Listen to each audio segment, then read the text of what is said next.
በተለያየ ቦታ ሆናችሁ ይሄንን ፕሮግራም እየተከታተላችሁ ለምትገኙ ሁሉ ላቅ ያለ ምስጋናችን ወደ እናንተ ይድረሳችሁ።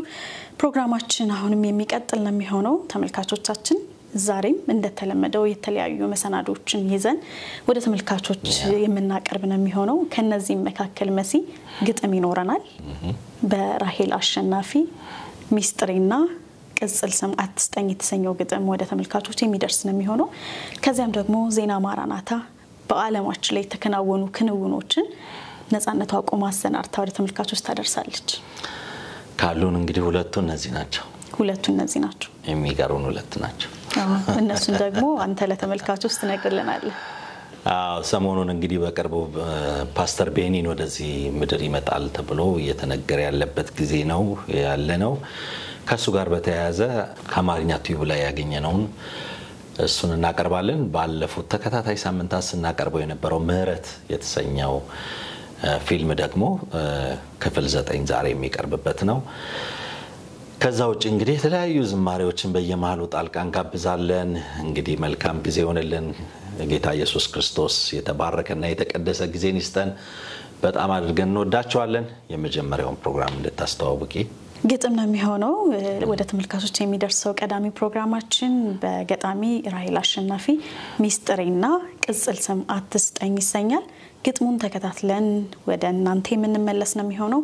አብራችሁን እንድትሆኑ እንጋብዛለን። መልካም ጊዜ። ሚስጥሬን ለሚስጥረኛዬ ሚስጥሬ ነው ብዬ በሚስጥር ነገርኳት። ካንቺ በቀር ሌላ እንዳይሰማ አልኳት።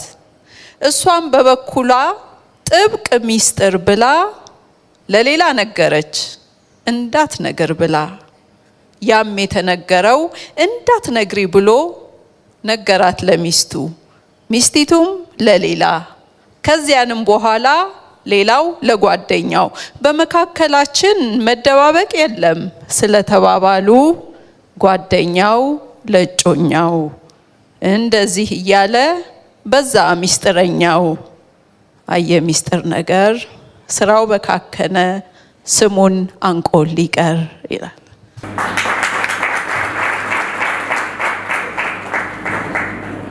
ቅጽል ስም አትስጠኝ። ሆድዬም አትበለኝ ሆድ ወዳጅ አያውቅም።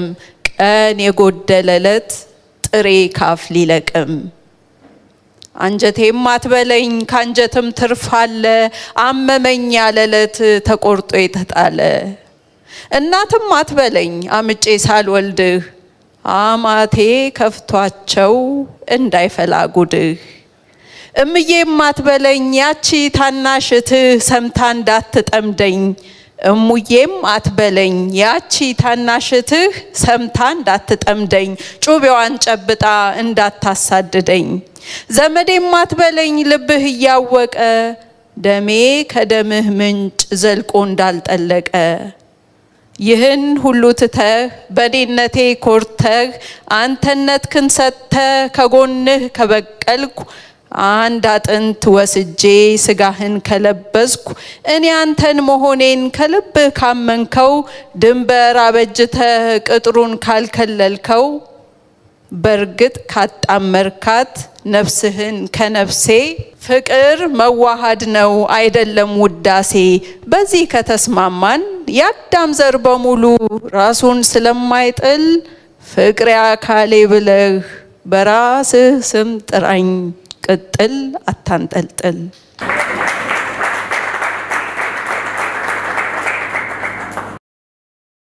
ሰንበት በካከነ።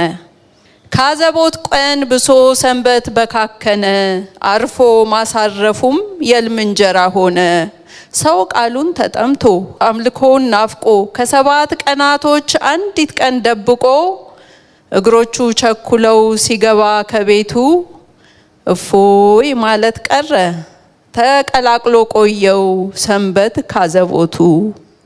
እረፍት ያልነው ሰንበት ባትሎ ቢጠበበው እርግብ ለዋጭ በስቶ ዙሪያውን ቢከበው ከቃየል ገለባ መስዋዕቱን ቀይጦ ስንቱን አቤል ፈጨው ድንጋዩን ጨብጦ ከጊዜው ጎተራ ዘጠናውን ዝቆ ነፍሱን ቢያቀጭጫት ለስጋው ተጨንቆ እንዳያማጥራው ሆኖበት ነገሩ ሲማስን ሲለፋ የቆጡን ሲናፍቅ የብብቱም ጠፋ ሰንበት እንደ ዘበት ካዘቦቱም ባሰ 24ቱን ሰባት ጠምዶም እያረሰ ክሳት ፈጀው እንጂ የልቡ አልደረሰ እኛም ብን እሱም ብን ባውሎ እንደተገፋ ውክብክብ ክልብልብ ላመልቀና ደፋ ትርፍ የለው ዘጥ ዘጥ ሌት ተቀን ስንለፋ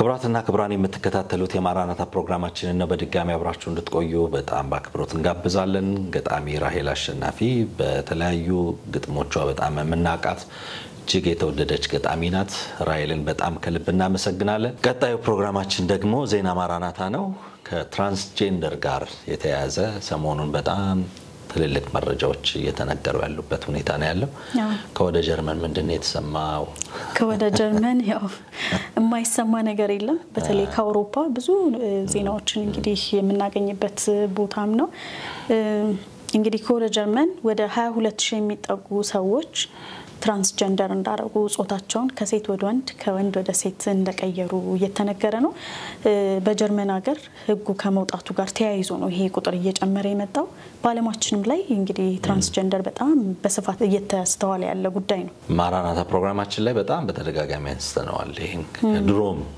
ጨምር ማለት ነውና የዚህ ጾታ ለውጥ ጉዳይ ዓለማችን ላይ በጣም እየተስፋፋ የመጣበት ነገር ግን ደግሞ ጾታቸውን የቀየሩ ሰዎች ደግሞ ከተወሰነ ጊዜ በኋላ ደግሞ ትልቅ ጸጸት ውስጥ የሚገቡበት መልሰው ያንን ማንነት ከማጣታቸው የተነሳ አንዳንዶቹ ደግሞ ራሳቸውን እስከ ማጥፋት የደረሱበት ከማህበረሰብ የተገለሉበት ከቤተሰብ ደግሞ በጣም ትልልቅ ነቀፌታዎች የሚደርሱባቸው ከዚህ ቀደም አንድ አባት ቶክ ሾው ላይ ቀርበው ልጃቸው ከወንድ ወደ ሴት ጾታውን ቀይሮ ለማየት እስከማይችሉ ድረስ በጣም እያለቀሱ ሁለቱም ቀርበው የወለዱት ወንድ ነው እንደሆነ ነው የሚያውቁት ከሆነ ጊዜ በኋላ ግን ራሴን ቀይሬያለሁ ብሎ ቀሚስ አድርጎ ሲመጣ በጣም የተሰማቸው ስሜት በጣም ከባድ ነበር ይሄንን ርዕሰ ጉዳይ አንስተናል እንግዲህ በመላው ዓለም ይሄ ነገር ይስፋፋ እንጂ ጉዳቱ ደግሞ የከፋ ነው የጤና ጉዳት አለው የህሊና ሰላም ማጣት በማህበረሰብ መገለል ራስን እስከ ማጥፋት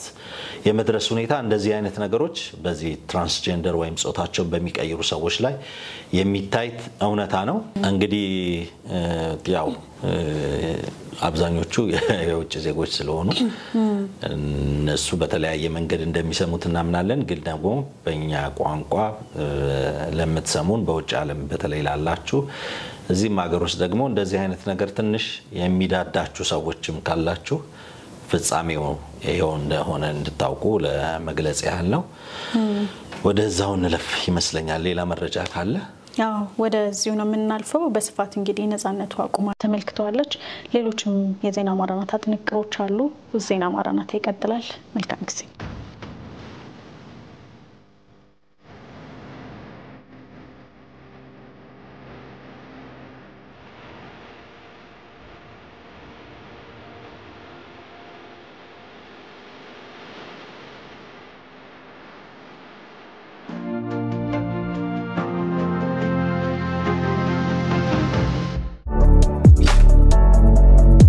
ሰላም ለእናንተ ይሁን የዕለቱን የማራናታ ዝግጅት ዜናዎችን ይዘንላችሁ ቀርበናል ከመረጃዎቹ ጋር ነፃነቱ አቁማ ነኝ በኢትዮጵያ የሱስ ችግር በጣም እየሰፋ መምጣቱና አሁን ሱስ የሚጀመርበት እድሜ ወደ ህፃንነት ደረጃ መውረዱ ተገለጸ የሱስ ተጠቃሚዎችና ታካሚዎች ቁጥር እየጨመረ መሆኑንና መከላከል ላይ በትኩረት መስራት እንዳለበት አማኑኤል የአእምሮ ህሙማን ስፔሻላይዝድ ሆስፒታል ገልጿል የሚገቡትና የሚወጡት ህሙማን ቁጥር ተለዋዋጭ ስለሆነ መናገር ቢያስቸግርም የሱስ ተመላላሽ ታካሚዎች ቁጥር ግን ከአምናው አንፃር ከፍተኛ ነው ተብሏል መንስኤው ሰዎች የሚመርጧቸው መዝናኛ አማራጮች መስፋትና የቴክኖሎጂና የሱስ አስያዥ ነገሮች መስፋፋትና መብዛት ነው ተብሏል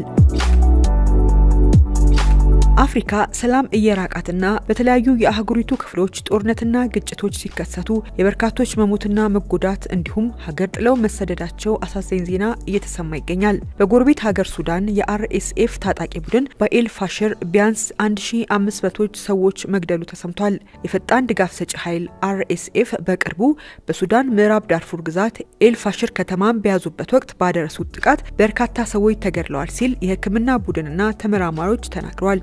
ሀገሪቱን ለመቆጣጠር ከሱዳን ጦር ጋር እየተዋጋ ያለው አርኤስኤፍ ባለፉት 3 ቀናት ውስጥ ሲቪሎች ከተከበበችው ከተማ ለመሸሽ ሲሞክሩ ቢያንስ 1500 ሰዎችን መግደሉን የሱዳን ዶክተሮች ኔትወርክ አሳውቋል። የሀገሪቱ የእርስ በርስ ጦርነት የሚከታተለው ቡድን ሁኔታውን እውነተኛ የዘር ማጥፋት ሲል ገልጾታል። ዓለም ዛሬ እየተመለከተ ያለው እልቂት ከአንድ ዓመት ተኩል በፊት በኤል ፋሽር ከ14000 በላይ ንጹሃን ዜጎች በቦምብ ጥቃት በረሃብና ያለ ፍርድ ትዕዛዝ ሲገደሉ መቆየታቸውን የሚያሳየው ድርጊት ማራዘሚያ ነው ሲል ቡድኑ ገልጿል። በሌላ በኩል በሱዳን ያለው ጦርነት መባባስ በደቡብ ሱዳን ላይ ተጽዕኖ እያሳደረ መሆኑ ተሰምቷል። የሱዳን የፈጥኖ ደራሽ ኃይል ባለፈው ሳምንት የኤል ፋሽር ከተማን ከያዘ በኋላ በከተማዋ በሚገኝ ሆስፒታል 460 ሰዎችን በአሰቃቂ ሁኔታ መግደሉ ሲዘገብ ጦርነቱን የሸሹ በርካቶችም ወደ ደቡብ ሱዳን እየተሰደዱ መሆኑን ክርስቲያን ኤድ አስታውቋል። ክርስቲያን ኤድ ጦርነቱን ሸሽተው ከሚመጡ የሱዳን ዜጎች በተጨማሪ ከዓመታት በፊት የደቡብ ሱዳን ጦርነትን ሸሽተው ወደ ሱዳን የተሰደዱ ዜጎች ከተሰደዱበት ሱዳን ወደ ሀገራቸው እየተመለሱ ነው ብሏል። ጦርነቱ በሱዳን ከተጀመረ በኋላ ወደ ደቡብ ሱዳን ከ1 ሚሊዮን በላይ ስደተኞችና ተመላሾች መግባታቸውም ተገልጿል። እንደ ተመድ መረጃ ከሆነ በሱዳን በ2023 ጦርነት ከተጀመረ ወዲህ ከ8.6 ሚሊዮን በላይ ሰዎች የተፈናቀሉ ሲሆኑ 3 ሚሊዮን ዜጎች ኢትዮጵያን ጨምሮ ወደ ጎረቤት ሀገራት ተሰደዋል። በተለያዩ የዓለም ክፍሎች ልዩ ልዩ የተፈጥሮ አደጋዎች እየተከሰቱ ብዙዎችን ሰለባ እያደረጉ ይገኛሉ። በኡጋንዳና በኬንያ በደረሱ የመሬት መንሸራተቶች የሞቱ ሰዎች ቁጥር እየጨመረ መሆኑ ተሰምቷል። ባለፈው ሳምንት በኬንያና ኡጋንዳ ተራራማ የድንበር አካባቢዎች በተደጋጋሚ በደረሱ የመሬት መንሸራተቶች ከ40 በላይ ሰዎች መሞታቸው ተነግሯል። በሁለቱ ሀገራት ድንበሮች አካባቢ አሁንም ድረስ የጠፉና ያልተገኙ ሰዎች ያሉ ሲሆን የህይወት አደን ሰራተኞች ፍለጋቸውን መቀጠላቸውም ተገልጿል። በአካባቢው አሁንም ሌላ የመሬት መንሸራተት አደጋ ይደርሳል በሚል ማስጠንቀቂያዎችም ተሰጥተዋል። በተለያዩ የሀገሪቱ አካባቢዎች ከባድ ዝናብ ሲዘንብ በተለይም ደግሞ በኬሪዮ ቫሊ ክልል የመሬት መንሸራተት አደጋ ይጨምራል ሲሉ የኬንያ የሀገር ውስጥ ሚኒስቴር ኬቹምባ ሙርኮሜን ተናግረዋል። በአካባቢው የሚኖሩ ሰዎች ማንኛውንም የመሬት ሁኔታ በጥንቃቄ እንዲመለከቱና የአካባቢው ባለስልጣናት ለአደጋ የተጋለጡትን ሰዎች ወደ ተሻለ ስፍራ እንደሚያዛውሩ ተናግረዋል።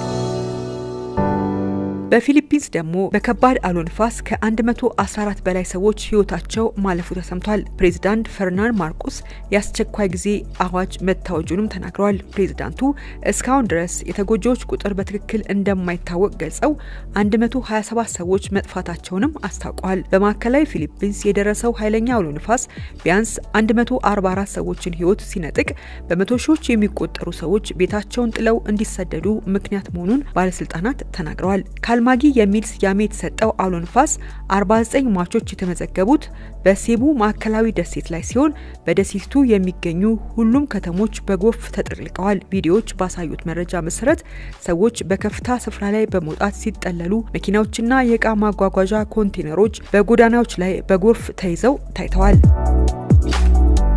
በሌላ የተፈጥሮ አደጋ ዜና በሰሜን ካሪቢያን አካባቢ የተከሰተው አውሎ ንፋስ የጥፋት ጉዞን ተከትሎ የፍለጋ እና የነፍስ ማዳን ስራዎች የቀጠሉ ሲሆን ከ50 በላይ ሰዎች መሞታቸው ሲገለጽ የሟቾች አሃዝ ሊጨምር ይችላል ተብሏል። የሄይቲ ባለስልጣናት ሐሙስ ዕለት ቢያንስ 30 ሰዎች መሞታቸውንና 20 ያህሉ ደግሞ ጠፍተዋል ሲሉ ተናግረዋል። የሮይተርስ የዜና ወኪል እንደዘገበው በጃማይካ 19 ሰዎች መሞታቸውን አስነብቧል። ከተመዘገቡት በጣም ጠንካራዎቹ የአትላንቲክ አውሎ ንፋሶች አንዱ የሆነው ሜሊሳ በጃማይካ ምድብ 5 ደረጃ የተሰጠው ሲሆን በሰዓት እስከ 295 ኪሎ ሜትር የሚደርስ ከፍተኛ ፍጥነት የነበረው አውሎ ንፋስ ነው ተብሏል። አውሎ ንፋሱ በጃማይካ ምዕራባዊ ክፍል ውስጥ ከፍተኛ ውድመት ማድረሱን የመንግስት ባለስልጣናት ተናግረዋል።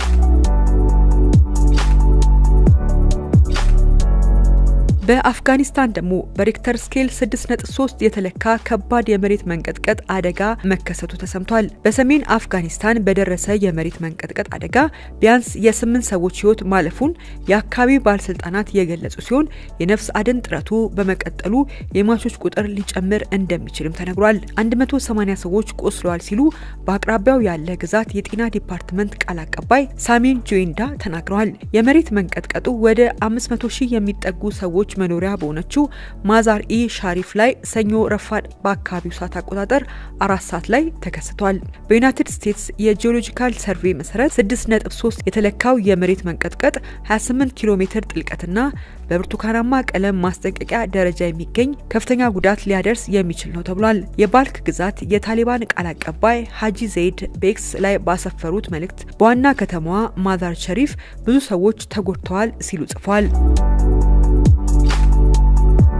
ወደ ቀጣዩ ንለፍ። በኢራን ዋና ከተማ ቴህራን በ2 ሳምንት ውስጥ የመጠጥ ውሃ ሊጠፋ ይችላል ተባለ ይላል። በአገሪቱ አጋጠመ በተባለ ታሪካዊ የድርቅ አደጋ የቴህራን ከተማ ዋነኛ የመጠጥ ውሃ ምንጭ በመጪዎቹ 2 ሳምንታት ውስጥ ሊደርቅ ይችላል ተብሏል። አሚር ካቢር ግድብ የተባለው የከተማዋ የመጠጥ ውሃ ምንጭ በአሁኑ ጊዜ መያዝ ከሚችለው 8% ብቻ ውሃ እንደያዘ ተገልጿል። በያዘው ውሃም ቴህራንን ሊያጠጣ የሚችለው ለመጪዎቹ 2 ሳምንት ብቻ መሆኑ ተነግሯል። በኢራን ከ10 ዓመታት በኋላ ከባድ ድርቅ ተከስቷል ሲባል በቴህራን አካባቢም የእርጥበት መጠኑ 100% ቀንሷል ተብሏል። የ10 ሚሊዮን ሰዎች መኖሪያ በሆነችው ቴህራን ነዋሪዎቿ በቀን 3 ሚሊዮን ኪዩቢክ ሜትር ውሃ ይጠቀማሉ ተብሏል። በተመሳሳይ የኢራን ጎረቤት ኢራቅ ከ1993 ወዲህ ከባዱን ድርቅ እያስተናገደ ሲሆን ሁለቱ ታዋቂ ወንዞች ኤፍራጥስና ጢግሮስ የውሃ መጠናቸው በ27% ቀንሷል ተብሏል። በመላው ዓለም የአየር ንብረት ለውጥ ጋር በተያያዘ የውሃ እጥረት እያጋጠመ ሲሆን ውሃን ከየትኛውም ጊዜ በላይ በጥንቃቄ መጠቀም የሚገባበት ጊዜ ስለመደረሱም የኢራንና የኢራቅ ሁኔታ ማሳያ ይሆናል ተብሏል።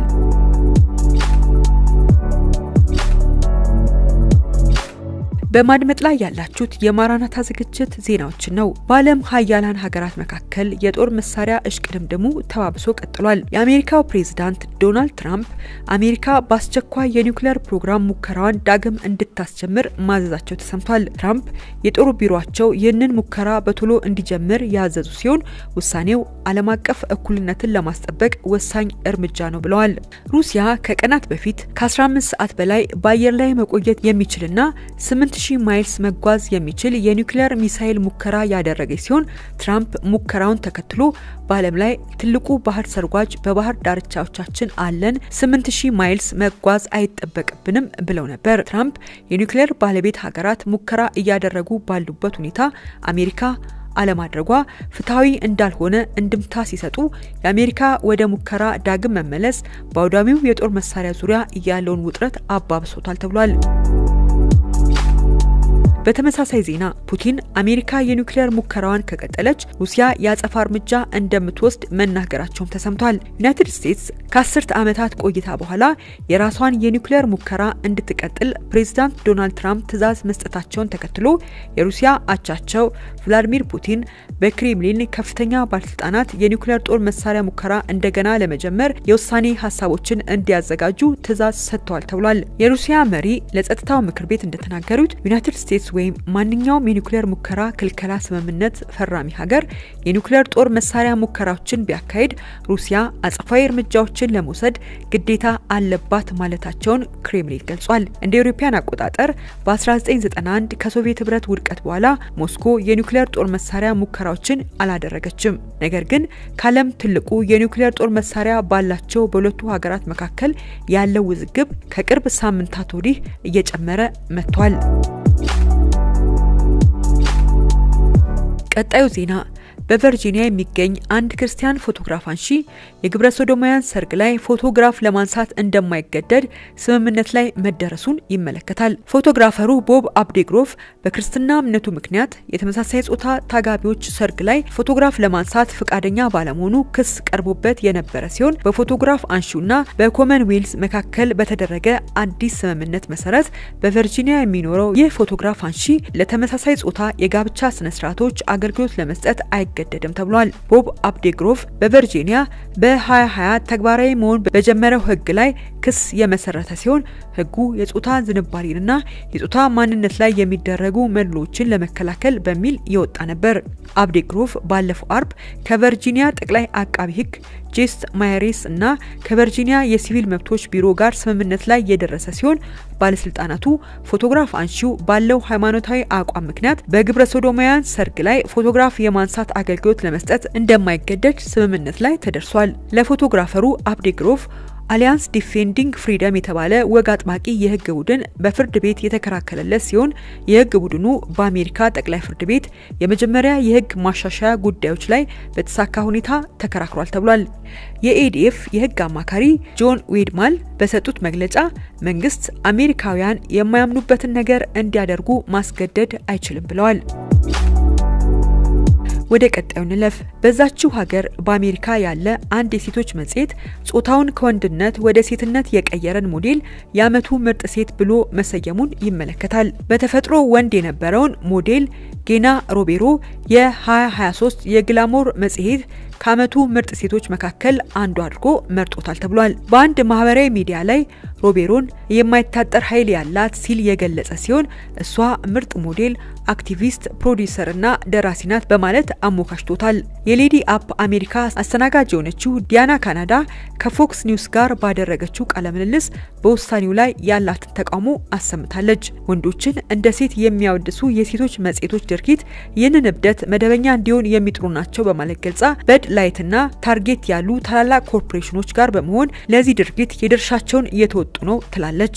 ይህ ድርጊት ለነሱ ትልቅ ስህተት ነው። ይህንን ለመረዳት ግን ረጅም ጊዜ የሚፈጅባቸው ይመስለኛል በማለት አክላለች። የቀድሞ ወንድ የአሁኗን ሴት ሞዴል ሮቤሮ ከግላሞር ጋር ያደረገውን ቃለ ምልልስ የመራው የጾታ ለውጥ ያደረገው ጋዜጠኛ ራኬል ዊልስ ሲሆን ሮቤሮ እንደ ኢሮፒያን አቆጣጠር በ2014 በ19 ዓመቱ የጾታ ለውጥ ቀዶ ጥገና እንዳደረገና ሆርሞኖችን እንደወሰደ ተናግሯል።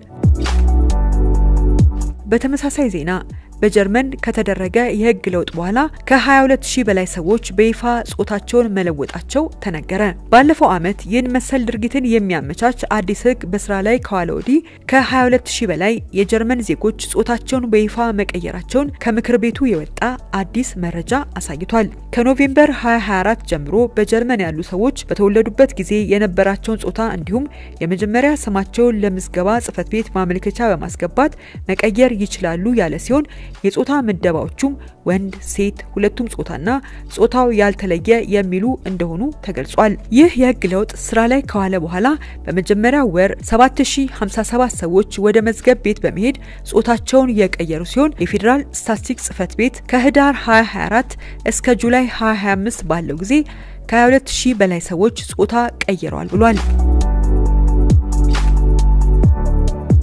ለለቱ የመጨረሻ ወዳደረግነው ዜና እንለፍ። ኢየሱስ ክርስቶስ ብቻ ቤዛችን ነው ስትል የካቶሊክ ቤተክርስቲያን ማወጇን ይመለከታል። በሮማው ሊቀ ጳጳስ ጸድቆ በዓለም ሁሉ ለሚገኙ የካቶሊክ ምዕመናን የተላለፈው አዋጅ የኢየሱስ ክርስቶስን ብቸኛ አማላጅነት የሚያስረግጥ አዋጅ ሆኖ ተገኝቷል። በሮይተርስ ዘገባ መሰረት 1.4 ቢሊዮን ምዕመናን ያላት የካቶሊክ ቤተክርስቲያን በቫቲካኑ ከፍተኛ የመጽሐፍ ቅዱስ አስተምሮ ጉዳዮች ቢሮ በኩል ምዕመናን ማርያምን ኮሪዲመር በማለት እንዳይጠሩ አዟል። አዋጁ ማርያም ከኢየሱስ ክርስቶስ ጋር አብራ የዓለም ቤዛ እንዳልነበረችና እንዳልሆነችም በግልጽ ተናግሯል። በዘገባው መሰረት ይህ ጉዳይ ለብዙ አስርት ዓመታት ክርክር ሲደረግበት የቆየ መሆኑን ገልጾ ይሁንና የአሁኑ የቫቲካን አዋጅ የቤዛነት ስራ የኢየሱስ ክርስቶስ ብቻ መሆኑን አሳይቷል ብሏል። አዋጁ ስለ ማርያም በእግዚአብሔርና በሰው መካከል ስላላት አስተዋጽኦና ፋይዳ ሲያስረዳ ኢየሱስ ክርስቶስን በመውለዷ የሰው ልጅ ሁሉ ሲጠብቀው የነበረውን የቤዛነት ደጅ ከፍታለች በማለት አዋጁ መግለጹን ሮይተርስ ዘግቧል።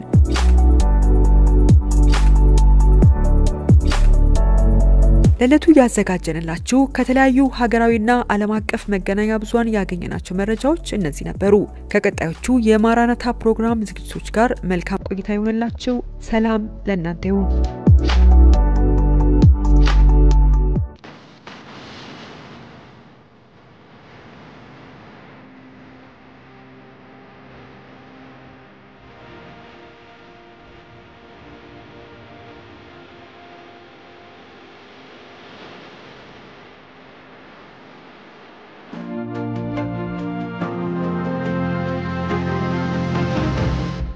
ከዜና ማራናታ ተመልሰናል በርከት ያሉ ጥንቅሮችን እንግዲህ ተመልክተን የተመለስነው በመጨረሻው ዘመን ምን ሊሆን እንደሚችል የሚያሳዩ ጥንቅሮች ወደናንተ ቀርበዋል ተመልካቾቻችን አሁን ደግሞ በቀጣይ ሌሎች ፕሮግራሞች ወደ ተመልካቾች ይደርሳሉ ቀጣይ ፕሮግራማችን ሰሞኑን እንግዲህ ከፓስተር ቤኒን መምጣት ጋር ተያይዘው ብዙ ነገሮች እየተባሉ ያለበት ሁኔታ ነው ያለው በቅርቡ ፓስተር ቤኒን ወደ ዩጋንዳ ሄደው ያገለገሉ በነበረበት ሰዓት ላይ ከዛ ወደ ኢትዮጵያ እንደሚመጡ ዛላሉ ደግሞ ኢትዮጵያውያን ፓስተሮች እንደጸለዩ የተለያዩ ቪዲዮዎች ሲለቀቁ ነበር ከዚህ ጋር ተያይዞ ደግሞ ሰሞኑን ኢትዮጵያ ውስጥ በመጋቢት ወር እንደሚመጡ የተነገረበት ጋዜጣዊ መግለጫን ተንተርሶ ደግሞ የተለያዩ አስተያየቶች እየተሰጡ ነው ግማሻቸው መምጣት የለባቸውም የስተት አስተማሪ ናቸው የስተት ልምምድ ውስጥ ያሉ አገልጋይ ናቸው የሚል ነገር ይነሳል በሌላ በኩል ደግሞ ንስሐ ገብተዋል ንስሐ እስከገቡ ድረስ ከዚህ በፊት ያደረጉትን ነገር አሁን ደግሞ በሌላ አይነት ማንነት ያገለገሉ ስለሆነ ቢመጡ ምን ችግር አለው የሚል በሁለት ጎራ የተከፈለ ነገር ነው እንግዲህ የትኛው ትክክል ነው የሚለው ነገር እኛ ለተመልካች ነው የምንሰጠው የምንተው ግን ፓስተር ቤኒን ጉድ ሞርኒንግ ሆሊ ስፒሪት በሚል መጽሐፋቸው ይታወቃሉ ሌሎች መጽሐፍ አላቸው በተለይ ደግሞ ከመንፈስ ቅዱስ ጋር ልክ እንደ ካትሪን ኩልማን እና እሳቸው ጋር ያለው ነገር በጣም ከመንፈስ ቅዱስ ጋር ያላቸው ህብረት በአገልግሎታቸው ጋር ያለ የመንፈስ ቅዱስ ኃይል የፈውስ የታምራት የድንቅ እነዚህ አይነት ማንነት ያላቸው በጣም በመላው ዓለም ትልቅ ስምና ዝና ክብር ያላቸው ደግሞ በሳቸውም በጣም ብዙ ሰዎች የዳኑባቸው አገልጋይ ናቸው ዓለም ላይ ትልቅ ተጽዕኖ ካመጡ የወንጌላውያን አማኞች አገልጋዮች ውስጥ ፓስተር ቤኒን አንዱ ናቸው የሆነ ጊዜ ላይ የተሳሳቷቸው ያልተገቡ ነገሮች ያደረጉባቸው ነገሮች ነበሩ ከህይወታቸው ጋር በተያያዘ ከትዳራቸው ጋር በተያያዘ ከመጽሐፍ ቅዱስ አስተምሮ ጋር በተያያዘ ባሉ ነገሮች ውስጥ በሶስት ነገሮች ላይ ንስሐ መግባታቸውን አውቃለሁ ሪሰንትሊ ግን አሁን ያሉበትን ሁኔታ በርግጥ ብዙ አላቅም ግን አንዳንድ ጊዜ ደግሞ ንስሐ የተገባበትን ነገር አንስቶ አሁን ላይ መወቃቀሱ ብዙ አስፈላጊ ነገር አይመስለኝም የሆነ ጊዜ ላይ ሰው ያጠፋል የሆነ ጊዜ ላይ ደግሞ ይቅርታ ይጠይቃል ደግሞ ህይወትም አገልግሎትም ይቀጥላልና ምናነሳቸው ምክንያቶች አሁን ላይ ያለ ነገር ተጨባጭ ነገር ካለ ትክክል ነው ለሀገራችንም ለወንጌል አማኞች እንቅፋት ነው ብለን የምንለው ነገር ካለ ያቺን ፓርት ብቻ ነው ከዚህ በፊት የነበረውን ንስሐ የገቡበትን ምናምን አንስቶ መወቃቀሱ ምንም አይጠቅምም ብዙ ሰው ኢትዮጵያም ውስጥ ተሳስቷል ማናችንም ጋር የሆነ ስተት የሆነ አሻራ ይኖራል ግን ደግሞ ያለፈን እየተሳሳትን እየታረምን ይቅርታ እየጠየቅን ነው ሁላችንም ህይወትን ምን ቀጥለው አገልግሎትን ምን ቀጥለው ግን በባለፈ ስተት ላይ ተንተርሶ ብቻ ያለፈውን ስተት ያነሱ መወቃቀሱ ብዙም አስፈላጊ ነው በያላምንም ለማንኛውም ግን ያው እንደሚመጡ ዜና እየተነገረ ያለበት ወቅት ነው አዎ እኛም ደግሞ ያንን በማስመልከት ስለሳቸው የህይወት ታሪክ አገልግሎት መነሻቸው ጀምሮ እስካሁን ያለው ለመዳሰስ ሞክረናል ከአማርኛ ቲዩብ ነው ያገኘነው እንግዲህ ስለ ቤኒን ትንሽ ነገር ለመናገር ያህል ትውልዳቸው በእስራኤል ሀገር እንደሆነ ይነገራል ከዚያም ከቤተሰቦቻቸው ጋር ወደ ካናዳ ቶሮንቶ እንደሄዱ ከዚያም ደግሞ አሜሪካን ሀገር እንደነበሩ ባለብዙ ዜግነት የሆኑ አገልጋይ እንደሆኑ ይነገራል ከዚያ ባለፈ መሲ እንዳልከው በፈውስ አገልግሎት የሚያገለግሉ ብቻ ሳይሆን ፈውስንም ራሳቸው ያጣጣሙ እንደሆኑም ታሪካቸው ያስረዳል በሚገርም ሁኔታ አንደበታቸው ኮልታፋ እንደነበረ ልክ አገልግሎት ሲጀምሩ በ1974 እንደ ኢሮፒያን አቆጣጠር አካባቢ እንደተፈወሱ ከዚያ በትክክል ማገልገል እንደጀመሩ መናገር እንደጀመሩ ነው የሚያስረዳው ቅድም እንዳልከው ከትዳራቸውም ጋር በተያያዘ እክል ገጥሟቸው ነበር ያንንም ፈተውት ከባለቤታቸው ጋር ታርቀው አብረው መኖር የጀመሩበት ሁኔታ ምን እንዳለ ያሳያል እኛም እንግዲህ መምጣታቸውን ዜና በማስመልከት ስለሳቸው ያለው ነገር ቅድም እንዳልኩት ከአማርኛ ቲዩብ የወሰድነው ለተመልካቾች ልናስደምጣቸው ወደናል ተመልካቾች ደግሞ ብዙ ቁም ነገር እንደምታገኙበት እናምናለን ተከታትለን እንመለሳለን መልካም ጊዜ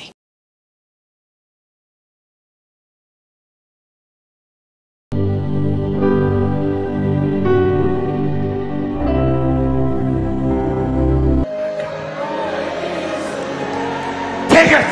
Take it! Take በሚያገለግሉበት ወቅት ልክ ከእጃቸው መብረቅ ይወጣ ይመስል በየአቅጣጫው ሰዎች ይወድቃሉ። እሳቸው ደግሞ ተጠግተው በተለይ ኮታቸውን አንስተው አሊያም በእጃቸው ገና ሰዎችን ጠጋ እንዳሉ ሰዎች አንዳች ነገር የወደቀባቸው ይመስል ሲወድቁ ሲንገዳገዱ እንዲሁም ራሳቸውን ሲስቱ ይታያል። እንዲህ አይነት ታላቅ ኃይል ከመንፈስ ቅዱስ የተቀበሉ እኚህ ታላቅ አገልጋይ ማን ናቸው? የእግዚአብሔር ሰው ቤኒሂን ይባላሉ። ላለፉት 30 ዓመታት በሚታወቅ የመንፈስ ቅዱስ እንቅስቃሴ አገልግሎታቸው ዓለምን ከዳር እስከ ዳር ያናወጠ የመንፈስ ቅዱስን ኃይል የተላበሱ ታላቅ የእግዚአብሔር ሰው ናቸው። ስለኚህ ሰው አንዳች ነገር በቅርቡ እየተሰማ ይገኛል። በዚህ ቪዲዮ እየተሰማውን አንዳች ነገር እናቀርብላችኋለን። ተከታተሉ። ወደ ኢትዮጵያ ለመምጣት በጣም ረጅም ጊዜ እንፈልግ ነበር። just wasn't time back when I was young. ልጅ እያለሁ ነበር ግን ጊዜው ስላልነበረ ነው። The time is now. ጊዜው አሁን ነው። So Pastor ቤኒሂን ወደ ኢትዮጵያ ሊመጣ ነው። ይህንን የተናገረው ከራሱ አንደበት ነው። ብዙ ኢትዮጵያውያኖች በተሰበሰቡበትና ለሰዎች በሚጸልይበት ወቅት እንዲህ ሲል ይናገራል። እግዚአብሔር አምላክ ወደ ኢትዮጵያ እንድሄድ አሳስቦኛል አለ። ይህንን ያለበትንና ከራሱ አንደበት የተናገረውን በቪዲዮ መጨረሻ ላይ እናያይዘላችኋለን። ከዛ በፊት ግን ስለ ቤኒሂን የህይወት ታሪክ ከልጅነት እስከ ወጣትነት ከካትሪን ኩልማን ጋር የነበረው ግንኙነት ከምንም በላይ ደግሞ ከመንፈስ ቅዱስ ጋር የነበረውን ጓደኝነት በጥቂቱ እንንገራችሁ። እስከ ቪዲዮ መጨረሻ ከቆያችሁ ታተርፉበታላችሁ። ትረካውን ጋብዘናችኋል።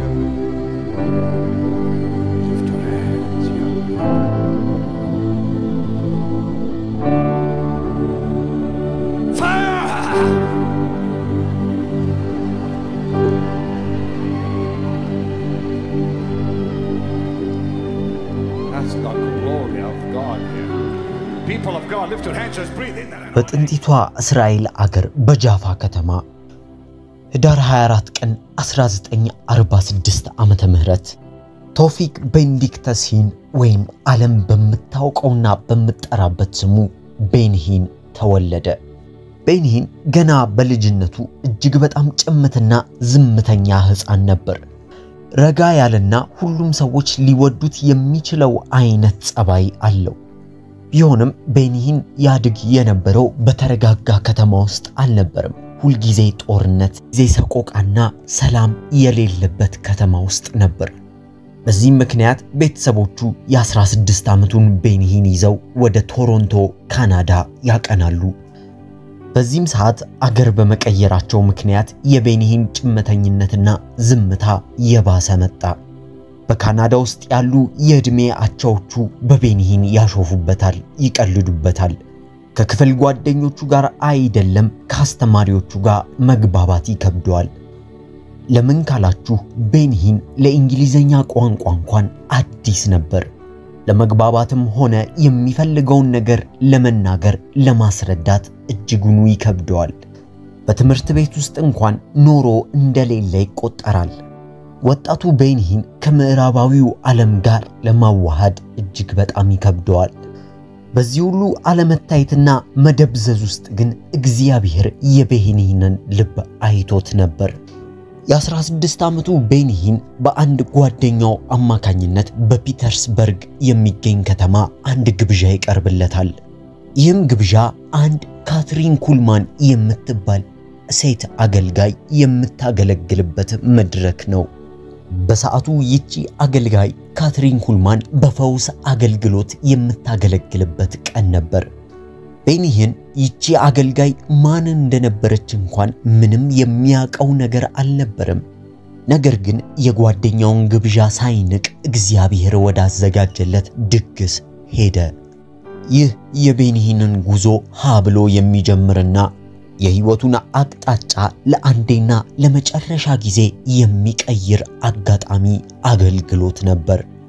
ብዙ ሺዎች በተሰበሰቡበት ቦታ በፒተርስበርግ ከተማ የካትሪን ኩልማንን አገልግሎት መታደም ጀመረ። በዛች ቀን በፒተርስበርግ ከተማ ነጭ ረጅም የሚያምር የተንዘረፈፈ ቀሚስ የለበሰችው ካትሪን ኩልማን ወደ መድረክ ወጣች። ብላቴናው ቤኒሂን ሰውነቱን ነዘረው። ቤኒሂን ጉድ ሞርኒንግ ሆሊ ስፒሪት በሚለው መጽሐፉ ላይ ለመናገር እንደሞከረው ካትሪን ኩልማን ልክ ወደ መድረኩ ስትወጣ ተሰምቶት የማያውቀው ስሜት ተሰማው። ልክ ወፍራም ልብስ እላዩ ላይ እንደተጠመጠመ ያክል ይሰማው ነበር። ምን እንዳወራች እንኳን ሳያቅና ሳያዳምጣት ያለማቋረጥ ያለቅሳል። አጠገቤ ምንም ነገር ሳይኖር የሆነ አካል እስትንፋስ ያጋባብኝ ነበር ይላል። ያለማቋረጥ አለቀስኩኝ። ማቆም አልቻልኩም ነበር። መንፈስ ቅዱስ የእውነት እየተንቀሳቀሰ እንደነበር አወቅኩኝ በማለት በጽሁፍ ቤኒሂን ለመጀመሪያ ጊዜ ከመንፈስ ቅዱስ ጋር ያደረገውን ህብረት ለመግለጽ ሞክሯል። ከዚህም በኋላ ብላቴናው ቤኒሂን ይህንን በልቡ ይዞ ወደ ቶሮንቶ ቤተሰቦቹ ጋር ይመለሳል። ቤኒሂን የተሰማውና ያየው ነገር ምን እንደሆነ ይበልጡኑ ለማወቅ ጉጉት አደረበት። በሩን ዘግቶ ለረጅም ሰዓታት ይጸልይ ነበር፣ ያለቅሳል። ለረጅም ሰዓታት መጽሐፍ ቅዱሱ ጋር ጊዜ ያሳልፋል። ሰዓታት ወደ ቀናት፣ ቀናት ወደ ሳምንታት፣ ሳምንታት ወደ ወራት እየተቀየሩ እግዚአብሔርና የቤኒሂን ህብረት እየጠነከረ መጣ። እንዲህም ብሎ በመጽሐፉ ላይ ለማስፈር ሞክሯል። አንድ ቀን ተንበርክኬ እንደ ልማዴ ለሰዓታት በመጸልይበት ወቅት በድንገት የእግዚአብሔር መገኘት በኃይል ክፍሌን ሞላው። እንደ ሌላው ቀን አልነበረም። በዚህ ቀን የእግዚአብሔር ክብር ክፍሌን ሞላው። ይህ በፍጹም ከሐሳብ ወይም ከስሜት የመጣ አልነበረም። የሚታይ የሚሰማ የእግዚአብሔር ክብር ነበር ይለናል ቤኒሂን። በዚህ ሰዓት ቤኒሂን ያደረገው ልብን ይነካል። ቀና ብሎ ወደ ላይ እየተመለከተ እንዲህ በማለት ተናገረ። መንፈስ ቅዱስ እንዴት አደርክ? ቤኒሂን ለመጀመሪያ ጊዜ ለእግዚአብሔር ጥሪ ምላሽ ሰጠ። ከዚህ ቀን በኋላ ነገሮች በሙሉ መለዋወጥ ጀመሩ። ቤኒሂን አንድም ቀን ሳይሆን አንድም ሰዓት መንፈስ ቅዱስን ሳያናግር መዋል አይችልም ነበር። ጧት በተነሳ ቁጥር መንፈስ ቅዱስ እንዴት አደርክ የሚለው ቃላቶች ከአፉ አይጠፉም። ከራሱ አንደበት እንደሚናገረው ከሆነ ስጸልይ መንፈስ ቅዱስ ልክ አንድ ሰው በክፍሌ ውስጥ እንዳለ ያክል ይሰማኝ ነበር ይለናል። የእውነትም ቤኒሂን ከመንፈስ ቅዱስ ጋር ቅልጥ ያለ ፍቅር ውስጥ ገብቷል ማለት እንችል ነበር።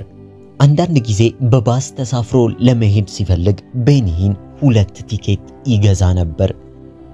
አንዱ ቲኬት ለራሱ ሲሆን ሌላኛው ቲኬት ደግሞ ለጓደኛ ወይም ለቤተሰብ አልነበረም። ይልቁንስ ከቤተሰብ በላይ ለሆነው ለመንፈስ ቅዱስ አንድ ቲኬት ይገዛለታል። ልክ የእውነት ከጎኑ እንደነበር አድርጎ ያወራዋል፣ ያጫውተዋል። ይህ ህብረት አድጎ ወደ ግንኙነት ተቀየረ።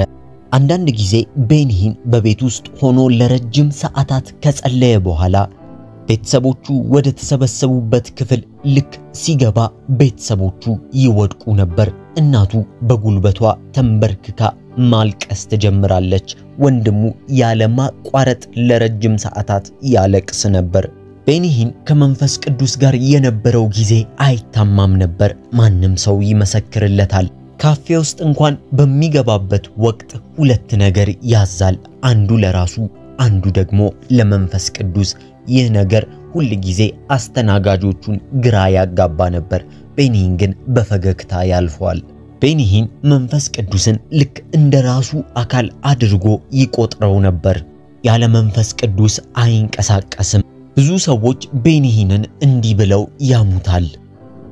ቤኒሂን ነገሩን ያበዛዋል፣ በጣም ሃይማኖተኛ ለመሆን ይሞክራል ይሉታል። ነገር ግን ቤኒሂን ይህ ግድ አይሰጠውም ነበር። አንዴ በህይወቱ መንፈስ ቅዱስን ስላገኘው ከዚህ በላይ የሚያስገርመው ነገር አልነበረም። ከመንፈስ ቅዱስ በላይ ዋጋ ሊሰጠው የሚችል አካል በፍጹም የለም። ከጊዜያት በኋላ ያ ተብታባው ብላቴና አሁን ላይ ብዙዎች የሚሰሙት ወጣት ሆኗል። የማውራት ድፍረትና ጀግንነት የተሞላበት ገጸ ባህሪን ተካፍሏል። እርግጠኛ ነኝ ይህንን ገጸ ባህሪ ከማን እንደተካፈለው ለማወቅ አይከብዳችሁም። ይህ ወጣት ጥሪ እንዳለውና እንደተጠራ ያስታውቃል። ልክ እንደ ባለስልጣን ያወራል። ብዙ ሰዎች እሱ ሲያወራ ዝም ብለው ጆሮ ሰጥተው ያዳምጡታል። ይህ ግን የቤኒሂን ጅማሬ ነበር። ከእግዚአብሔር ጋር ረጅም ጉዞ ተቀጣጥረዋል። ታዲያ በዚህ ጊዜ ቤኒሂን የሚታወቀው በጭምቱ የጃፋ የእስራኤል ብላቴና ወይም ደግሞ ዝምተኛውና ሰው ሁሉ የሚያሾፍበት ኮልታፋው ቤኒሂን አይደለም። አሁን ላይ የመንፈስ ቅዱስ እሳት በአጥንቶች ውስጥ ሰርስሮ የገባው ቤኒሂን ነው። ቤኒሂን እጅግ በጣም ጠንካራና የጋለ ትኩስ ፍቅር ይዞታል። ከዝና ጋር አይደለም ወይም ከቤተ ክርስቲያንም ጋር አይደለም፣ ከስብከት ጋር በፍጹም አይደለም። ነገር ግን አካል ከሆነው ከሚያውቀው ከመንፈስ ቅዱስ ጋር ትኩስ የሆነ የጋለ ፍቅር። ከዚህም በኋላ ጊዜው እየሄደ መጣና በ1983 በኦርላንዶ ፍሎሪዳ ከተማ ውስጥ ቤኒሂን መኖሪያውን አደረገ። በዛም የክርስቲያን ማዕከል ብሎ ከፈተ። ልክ እንደ ሌሎች ማንኛውም አይነት ቤተክርስቲያን ጠበብ ያለና ብዙ ምዕመን የሌለበት ቤተክርስቲያን ነበር።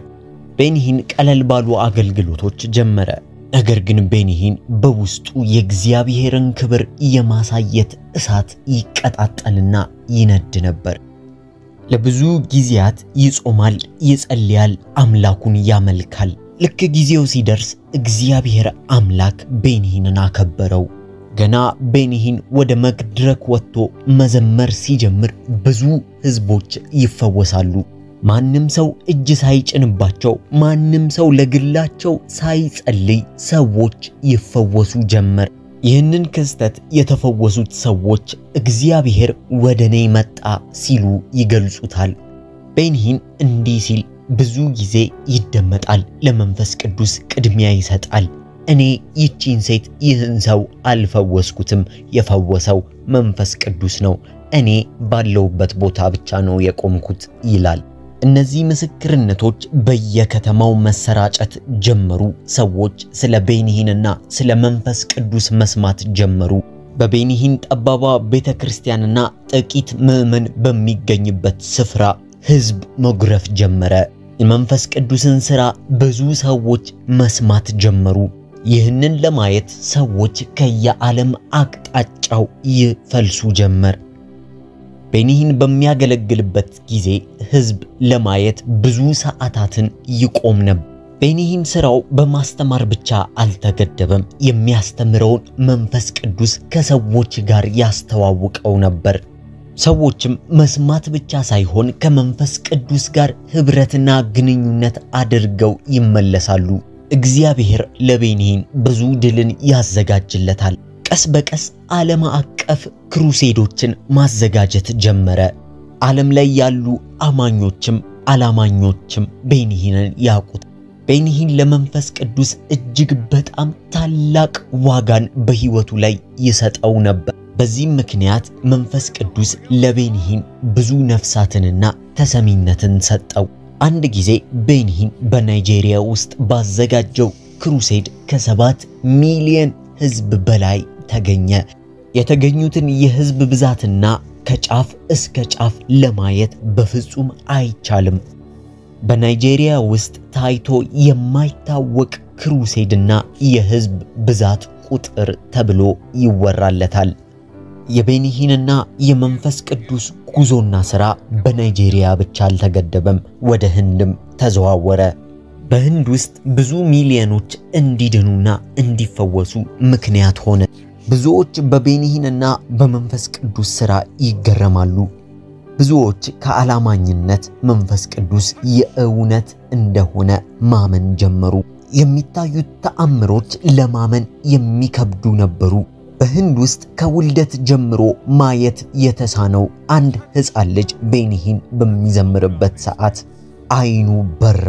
ይህ ምስክርነት ለብዙዎች መዳን ምክንያት ሆነ።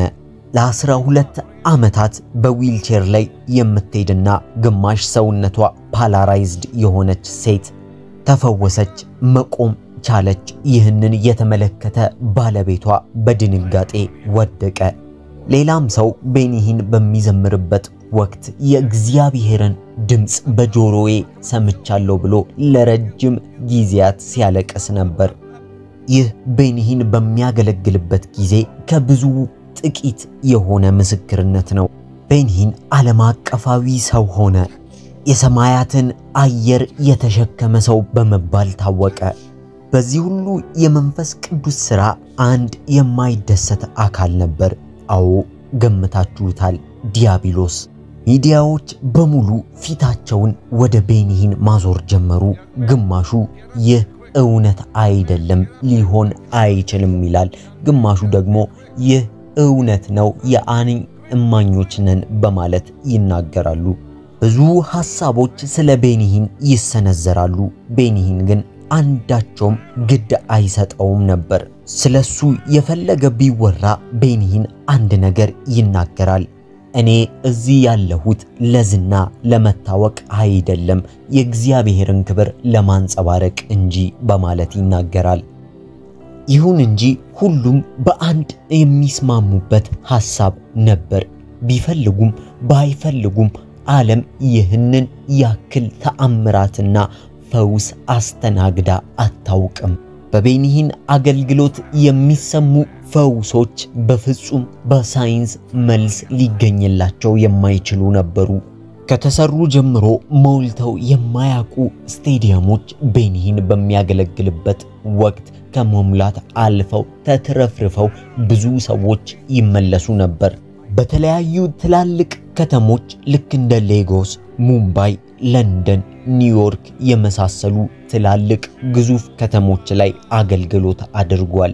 ምስክርነቶች ለጉድ ይጎርፉ ጀመር። ቤኒሂን በክርስትናው ዓለም ላይ ተጽዕኖ ከፈጠሩ ሰዎች አንደኛ ተርታ ላይ ተሰለፈ። ከቤኒሂን ሕይወት አንድ ትልቅ ነገር ልንማር እንችላለን። የእግዚአብሔርን ሕልውናና መገኘት በቤተክርስቲያኖችና በቸርች ውስጥ ብቻ አለመፈለግ። የእግዚአብሔር መገኘት በመኝታ ቤታችን ውስጥ፣ በብቸኝነት ጊዜያችን ውስጥ፣ በባሶች ውስጥ፣ በካፌና በተሰበረ ልብ ውስጥ መገኘት ይችላል። ነው ነገር የልብ ጉዳይና መጠማት ነው። የቤኒሂንና የመንፈስ ቅዱስ ህብረት ዓለም አቀፍ የሆነ ለውጥና መቀጣጠልን አስነስቷል። አፍሪካ፣ ደቡብ አሜሪካና ኤዥያ ውስጥ ትልቅ የሆነ መነቃቃትን ፈጥሯል። ጉድ ሞርኒንግ ሆሊ ስፒሪት እና ዌልካም ሆሊ ስፒሪት የሚለው መጽሐፎቹ በብዙ ሚሊዮኖች ተሽጧል። በብዙ ሰዎች ተነቧል። በተለያየ ቋንቋዎችም ተተርጉሟል። አሁን ላይ ያሉ ትላልቅ አገልጋዮች የመጀመሪያ ከእግዚአብሔር ጋር ያረጉት ህብረት በቤኒሂን አማካኝነት እንደሆነ ይናገራሉ። የዚህን ሰው መጽሐፍ በማንበብ ብቻ ብዙ ምስክርነቶች ያላቸው ሰዎች ብዙ ናቸው። ጀግና፣ ጠንካራ፣ ደፋር ሰው ነው። ከምንም በላይ ደግሞ መንፈስ ቅዱስን የተጠማ ሰው። ታዲያ ይህ ታላቅ ሰው ወደ ኢትዮጵያ መጥቶ ያውቃልን? ከመጣስ በኋላ ከመንፈስ ቅዱስ ጋር ያለንን ጥማት ግንኙነት ይጨምረው ይሆንን? ይህ ጥያቄ በቅርቡ የሚመለስ ይሆናል። አገልጋይ ቤኒሂን በዩጋንዳ በነበረው አገልግሎት ላይ እንደተናገረው በቅርቡ ወደ ኢትዮጵያ እንድመጣ እግዚአብሔር አሳስቦኛል በማለት ተናግሯል። ብዙ ኢትዮጵያውያኖች በተሰበሰቡበትና ቤኒሂን ለተለያዩ ሰዎች በሚጸልይበት ወቅት ነው ይህንን ነገር የተናገረ። ታዲያ በሚቀጥሉት ደቂቃዎች ፓስተር ቤኒሂን ከራሱ አንደበት የተናገረውን አቅርበንላችኋል። ከዛ በፊት ግን አንድ ጥያቄ እንጠይቃችሁ። እግዚአብሔር ፈቅዶ ይህ አገልጋይ ወደ ምድራችን ከመጣ ከመንፈስ ቅዱስ ጋር ያላችሁን ህብረት ለማደስና ውስጣችሁ እሳት እንዲቀጣጠል ምን ያህል ዝግጁ ናችሁ?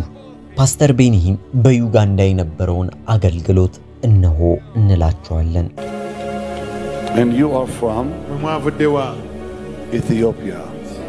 Okay, so the Ethiopian pastors, okay, let me see. How many of you are Ethiopian pastors? Okay, all the Ethiopian pastors only for now, come on the platform. This is so precious. This is so precious. Can we line them up also like we did from Eritrea? Can we line you up this way? Like over there, just like we did earlier. Over there. So can someone help me and organize it? No, I'm gonna walk right through here. Yeah, on that side. Interpret for them, Pastor Fika. On that side.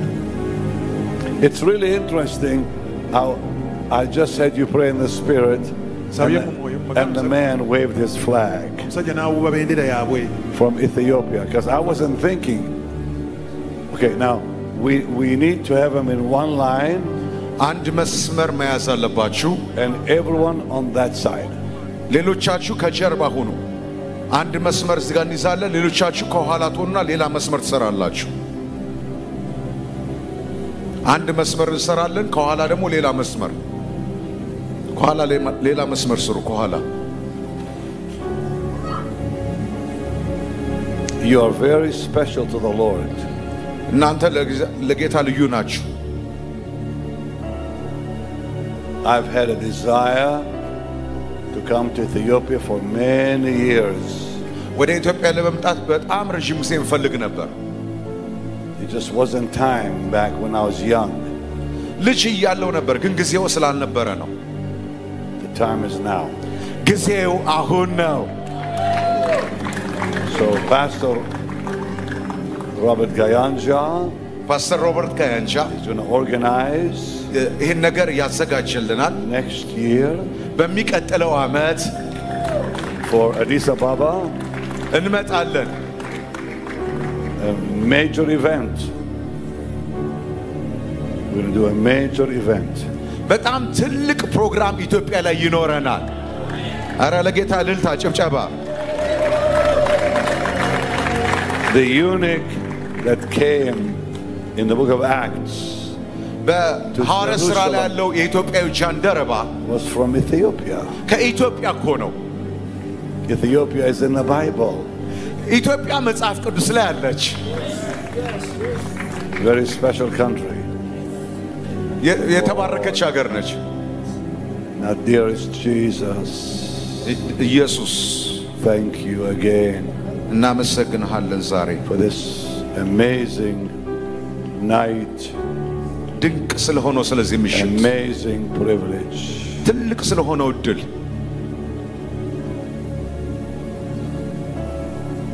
And oh Lord, you're beautiful.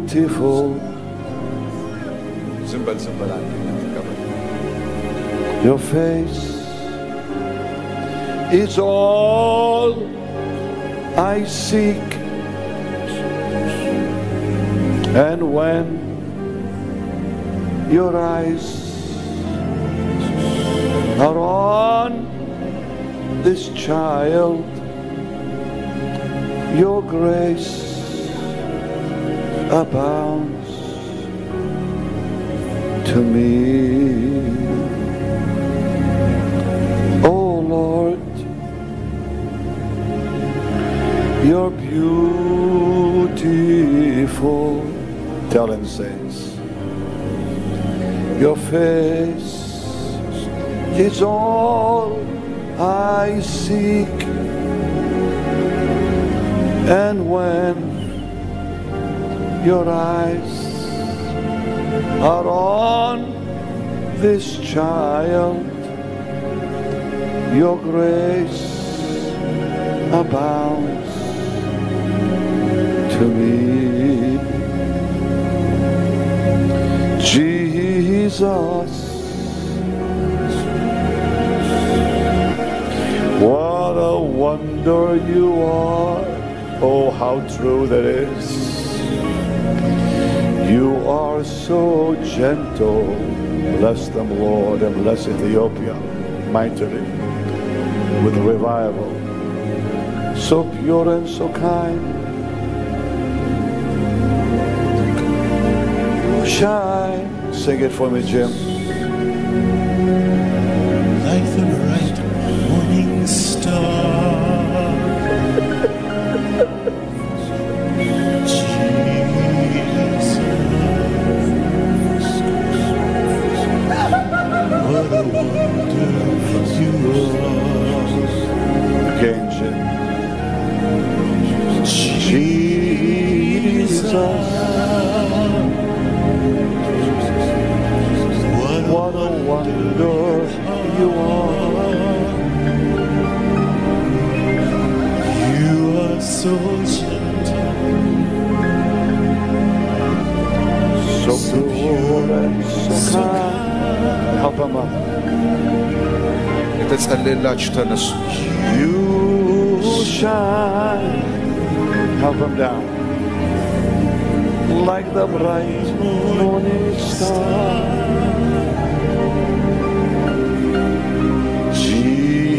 Jesus, this is so beautiful. What a wonder you are. One more time, James. Jesus, see how they need the Lord. That's hungry for him. What a wonder you are.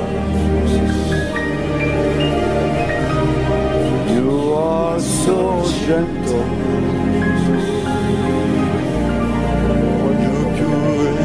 so kind. You shine like the bright morning star.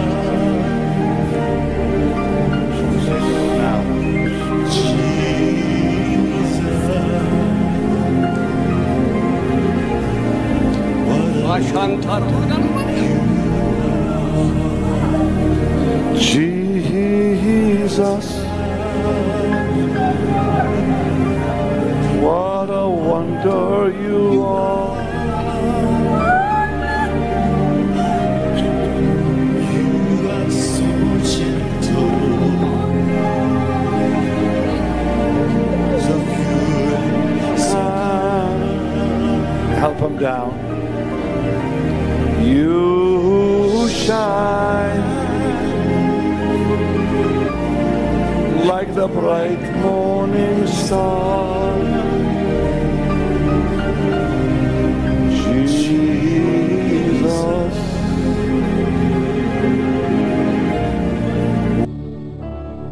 what a wonder you are.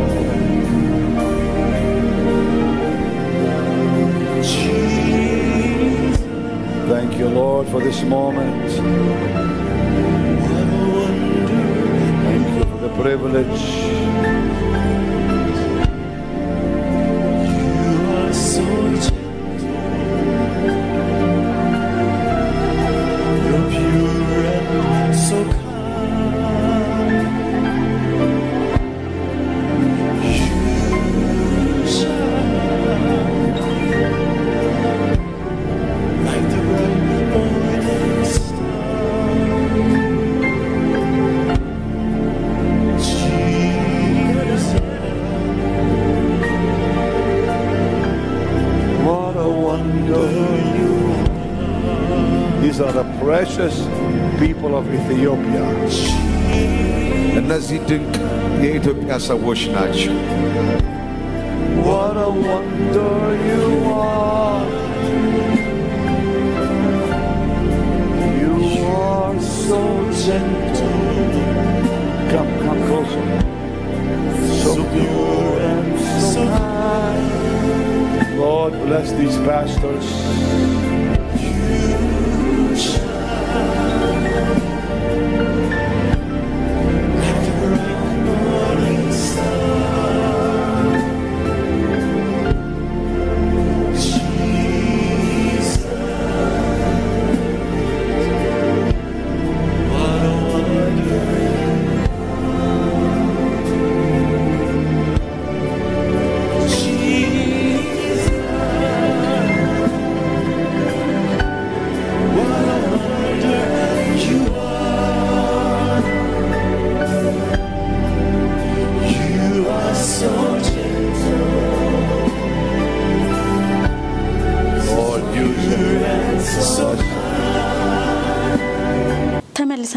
ተመልካቾቻችን ምህረት ክፍል 9 ወደ እናንተ ደርሶ እኛም ደግሞ ወደ እናንተ የተመለስንበት ሰዓት ነው እንግዲህ ባለፈው ጊዜ መሲ በሚሊኒየም አዳራሽ በነበረው በዘማሪ ኤፍሬም አለሙ የመዝሙር ድግስ ላይ መድረክ መርተ ነበር ብዙዎች ታለሽ ይያሉ ነበር ማራናታን እንድንሰራ አስበው ይሆን አላቀም መሳይ ሲወጣ አንቺን ጠብቀናል ያሉኛሉ እንግዲህ ቀጥታ ምን አስተላልፍ መስሏቸው ነበር አንተን ሲያይ ሰው ማራናታ ነው ወደ ልቡ የሚመጣው እሱ ነው የገባኝ አይ ጥሩ ነው የምቆ የጌታን ምጽአት ማስታወስ ቅጽል ስምህ ማራናታ እንዳይሆን ፍራ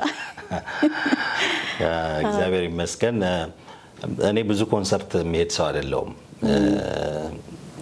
ድሮ ባለም ያው በደንብ ጨርሰን እንደዛ አይነት ነገሮች ነበሩኝና አሁን ግን ወደዚህ ወደ ጌታ ከመጣው በኋላ ምናልባት ሁለት ይመስለኛል በቀደም ከሄድኩት ጋር ለምንድነው አንዳንድ ጊዜ ስለማይመቸኝ ነው እንጂ ኮንሰርቱ ሁሉ ትክክል አይደለም ብዬም አላስብም በርግጥ ግን ባለፈው ጊዜ ሚሊኒየም አዳራሽ ውስጥ በነበረው የኤፍሬም ወንጌል ያሸንፋል ኮንሰርት ለአንዳንድ ኮንሰርቶች ያለንን አመለካከት እንድናስተካክል የሚያርግ ነበር ማለት እችላለሁ ምክንያቱም ኮንሰርት ሲባል ዝም ብሎ ጭፈራ ብቻ የሆነ ነገር እንዳለው አድርገን ነው የምናስበው ግን ከዛም ያለፈ ነገር ነበረው የኤፍሬም ኮንሰርት ላይ በጣም እግዚአብሔርን ያመሰገንኩበት የእግዚአብሔር መገኘት ነበር የእግዚአብሔር ክብር ነበር ብዙ ወጣቶች እያለቀሱ ነበር እግዚአብሔርን ሲያመልኩ የነበረው ሪል የሆነ ፕሬዘንሱ ነበር የእግዚአብሔርና ስለዛ እግዚአብሔርን አመሰግናለሁ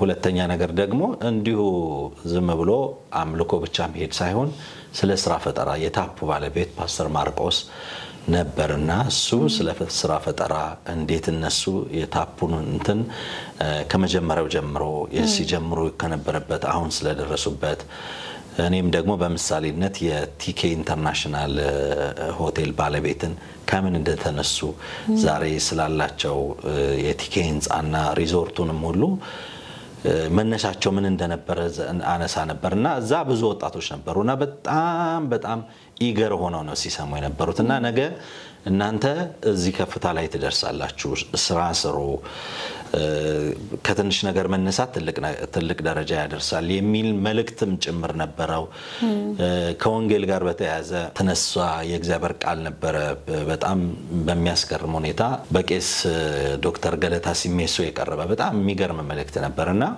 ትንሽ ከኮንሰርትም እንደዚህ እንደው የመጣበትን የሆነ ነገር አምልኮ ጨፍሮ ምናምን ብቻ መሄድ ብቻ ሳይሆን ቁም ነገርም ጭምር እንዲኖረው ታስቦ መልእክትም እንዲኖረው ጭምር ታስቦ የተደረገ ነውና በጣም ስኬታማ ነበር ማለት ይቻላል በጣም ብዙ ሰው ደስ ብሎት በጣም ሚዲያውን ተቀላላ ሞልቶት ነበር ማለት ይቻላልና እግዚአብሔር አምላክ የተባረከ ይሁን በዛ ስፍራ ላይ ስለነበረ የእግዚአብሔር ክብር ጌታ በነገር ሁሉ ክብሩን እሱ ይሰድ ለማለት ነው ኮንሰርት ሁሉ ሚጠላ ሚንትን የሚባል ሚንቋሸሽ ምናምን መሆን የለበትምና አንዳንድ ጊዜ የእግዚአብሔር ሐሳብ ያለበት እንደሆነ ልናስብ ይገባል እኔ ስለተገኘውበት ወር ምናምን ብቻ ሳይሆን የእግዚአብሔር ሐሳብ ያለባቸው እንደዚህ አይነት የመዝሙር ድግሶች ፕሮግራሞች እንዳሉ እንድናውቅ ያስፈልጋልና በጣም መልካም ጊዜ ነበር እግዚአብሔር ይመስገን አይ ትልቅ መልእክት እንደተላለፈን የተረዳሁት በርግጥ እኔ ቦታው ላይ አልተገኘሁም ነገር ግን በጣም ብዙ ህዝብ ስለሚገኝ አሁን ያልካቸው ሐሳቦች መነሳቱ በተለይ ከስራ ጋር በተያያዘ የሚነሳ ነገር አለ የወንጌል አማኙ ስራ ላይ በጣም ሰነፍ ደካማ እንደሆነ ይነገራልና እንደዚህ አይነት ነገሮችን ሼር መደራረጉ በጣም አስፈላጊ ነገር ነው ጥሩ ጊዜ እንደነበር በሶሻል ሚዲያዎችም ለማየት ችያለሁኝ ተመልካቾቻችንም እንግዲህ ስለ ኮንሰርት ያላችሁን ሐሳብ በትንሹም ቢሆን እንደቀየራችሁ እናምናለን ሁሉም ትክክል ያልሆነ አይደለም ትክክል የሆነም እንዳለ ማሰብ አስፈላጊ ነው አብራችሁን ስለነበራችሁ በጣም አድርገን እናመሰግናለን መሲ ስለ ፓስተር ቤኒን ያቀረብነው ፕሮግራም ላይ ይምጣ አይምጣ የሚል ጎራ እንዳለ ቀደም ተናግረህ ነበርና ተመልካቾች ሐሳብና አስተያየቶቻችሁን YouTube ላይ ባለው ኮሜንት ሴክሽን ላይ ገብተው እንደው መምጣቱ ይሄኛው ጥቅም አለው አለመምጣቱ ደግሞ ይሄኛው ባርሳይድ አለው የሚለውን ቢያካፍሉ ምን ይመስላል? መልካም አዎ እንግዲህ አንድ ነገር በሁለት አቅጣጫ ማየት መልካም ነው ከምንም ነገር በላይ የእግዚአብሔር ፈቃድ የሚባል ነገር እኛ ህይወት ውስጥ በጣም ወሳኝ ነገር አለው እኔ አሁን ትልቅ ሚስ ያያረግነው የመጣነው ነገር ብዙዎቻችን ውስጥ እየጠፋ እየወጣ ያለ ነገር የእግዚአብሔር ፈቃድ የሚባል ነገር ነውና ድሮ ኮንፈረንስ ሲዘጋጅ ብዙ ቸርቾች ላይ አንድ ነገር አንድ ልምምድ ወይም አንድ እውነት ነበረ ማን ያገልግል ጌታ ሆይ ማን መጥቶ እንዲያገለግል ትፈልጋለህ የሚል የእግዚአብሔር ፈቃድ ይጠየቅ ነበር እንደ ሀገር ያለ ትልቅ ክሩሴድ በዓለም አቀፍ ደረጃ የሚታወቅ አገልጋይ ሲመጣ እግዚአብሔር እሱ ስለመጣ ብቻ የእግዚአብሔር ፈቃድ ነው ማለት አይደለም ወይም ደግሞ ይቅርም ስላልን የእግዚአብሔር ፈቃድ ነው ማለት አይደለም የእግዚአብሔር ፈቃድ ራሱን የቻለ የእግዚአብሔርን ድምጽ ሰምተን የምናረጋው ነገር ነውና ወደዛ ማንነት ብንመለስ ጌታው ፈቃድ ነው ወይ ማለት እኮ ነውር አይደለም የክርስቲያና ትልቅነት እድገት ማለት ይሄ ነው እና እሱ ላይ ያተኮረን እንደው በንጻለይ ብዙ ጊዜ ከእንደዚህ አይነት ነገሮች ውስጥ እየወጣን የራስ ፈቃድ የሆነ ነገር ምናምን እያደረግን የምንጓዝበት እልል ተያይዘን ጎራ ለጎራ ተከፋፍለን የምንተቻችበት የምንሰዳደብበት ነውና የእግዚአብሔር ፈቃድ ያለበት ነገር ወደ ምድራችን እንዲሆን ብቻ ነው መጸለይ ያለብን የሚል እምነት አለኝ እኔ እና ያንን ብናረግ መልካም ነው ከዛ ባሻገር ግን የምንሰጣቸው ኮሜንቶች የምንሰጣቸው ሐሳቦች የምንሰጣቸው ማንኛውም ነገሮች እንደ እግዚአብሔር ቃልና ባለፈ ነገር ላይ የተንተራሰ ብቻ ባይሆን አሁን ላይ ያለ ትክክለኛ አቋም ላይ ያለ አሁን ላይ ያለ እውነታ ካለ እሱን ብናንጸባርቅ መልካም ነው ብዬ አስባለሁ ስለዚህ ጄኤምኤም ቲቪ ኢትዮጵያ ማራናታ ፕሮግራማችን ላይ ያላችሁን ሐሳብ አስተያየት መስጠት ትችላላችሁ ከዚሁ ጋር ያይዘን ደግሞ ዛሬ ክብራትና ክብራን በዋናነት የምንነግራችሁ አገራችን ኢትዮጵያ ውስጥ የጦርነት